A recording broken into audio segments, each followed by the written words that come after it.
तो भगवान की ये महिमा है, उनके साथ जिसका संबंध हो जाता है वह जगत पूज्य हो जाता है। निषाद राज रहते थे श्रृंगवेरपुर में। जब भरत जी गए तो सबसे पहले भरत जी सुने कि ये मित्र हैं भगवान के, तो उनसे मिलने गए और उनसे जब मिले तो हृदय से लगा लिए निषाद राज को भरत जी, बहुत प्रशंसा करने लगे। तो भरत वो कहते हैं निषाद राज कि हम इतने नीच कुल के हैं, लेकिन राम किन्ह आपन जबहि ते भयो भुवन भूषण तबहि ते। जब से राम ने मुझे अपना लिया तब से मैं इस विश्व का भूषण हो गया, श्रृंगार हो गया। इतना श्रेष्ठ हमको लोग मानते हैं। गुरु वशिष्ठ जी अखबार में भर लिए उनको। वशिष्ठ भरत जी तो भरे ही, तो भगवान राम जब वन में चले गए तो भरत जी उनको मनाने गए थे पीछे से, तो अयोध्या के सब लोग गए।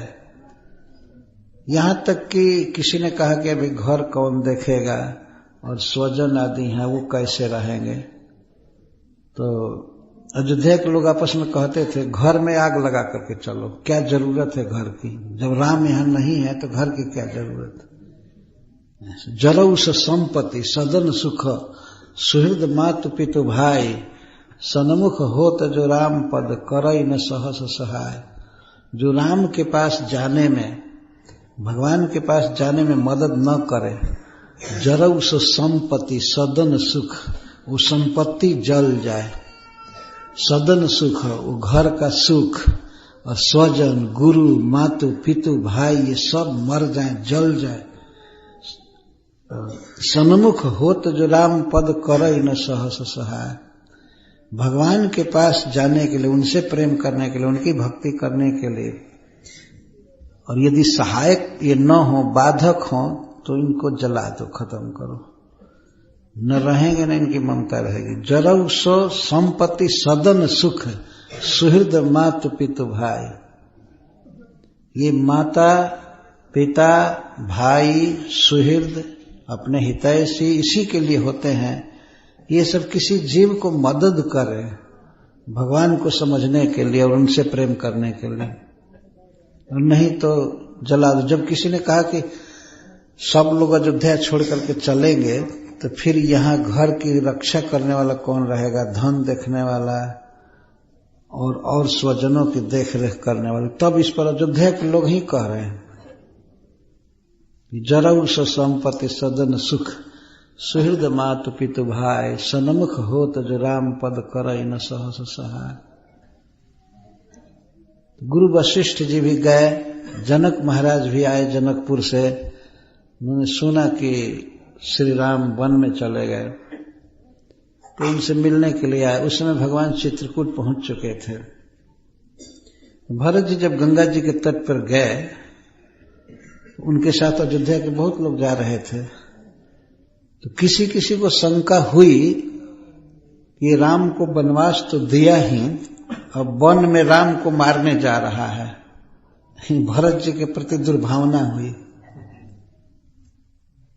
तो राम तो चित्रकूट पहुंच गए थे, लेकिन वहां के निषाद सभी एक मत का होकर के कहे कि यदि भरत राम को मारने जा रहे होंगे, उनको तंग करने, तो हम इनको गंगा पार करने ही नहीं देंगे। उन्होंने आज्ञा दी निषाद राज ने, सारी नौका डुबा दो, कैसे पार करेंगे ये लोग। अरे विरोध में थोड़े जा रहे थे, तो भगवान को मनाने जा रहे थे। तो वो लोग आपस में कहते हैं कि समर मरण पुरी सुरसरी तीरा, राम काज क्षण भंग शरीरा। अब हम मरेंगे सभी लोग, इनके साथ युद्ध करेंगे। अगर अयोध्या के लोग आ रहे हैं राम को तंग करने के लिए, तो एक तो युद्ध में मरेंगे और दूसरे गंगा जी के तट पर मरेंगे। समर मरण पुनि सुरसरी तीरा, देव नदी गंगा जी के तट पर मरेंगे, और वो भी राम के कार्य के लिए। और शरीर तो क्षणभंगुर है ही, आखिर मरेगा ही किसी दिन। तो आज जियतन सुरसरी उतरन देऊं। निषाद राज ने कहा कि मैं जीते जी इनको कभी पार नहीं करने दूंगा। यह भगवान के प्रति स्नेह था। तो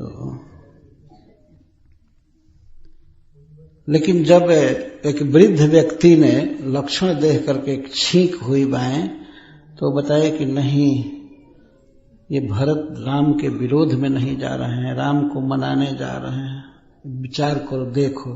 तो निषाद राज एक गुप्तचर भेजे अपना कि भरत राम से युद्ध करने जा रहे हैं कि प्रेम से जा रहे हैं। तो पता लगा नहीं, वो तो रथ पर भी नहीं आ रहे हैं, पैदल भरत जी आ रहे थे, पैर में फफोले पड़ गए थे।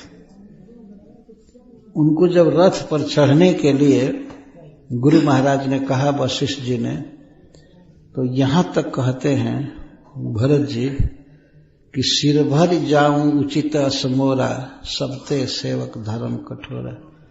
अरे भगवान गए हैं इस पथ से पैदल, मेरा तो धर्म है कि मैं सिर से जाऊं, जिस सिर से चलना चाहिए।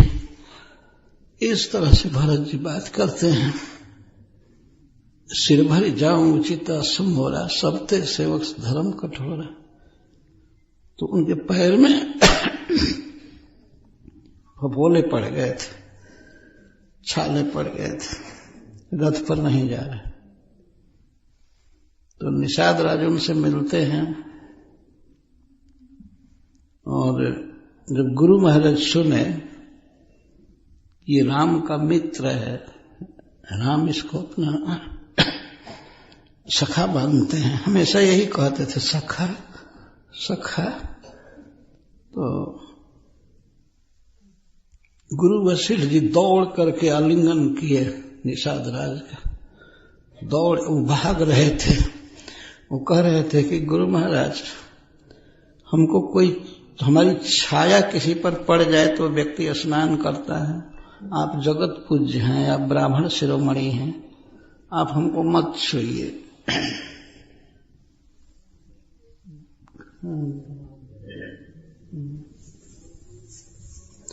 कहाँ आप हमको मत छुइए, लेकिन गुरु वशिष्ठ जी दौड़ करके आलिंगन किए।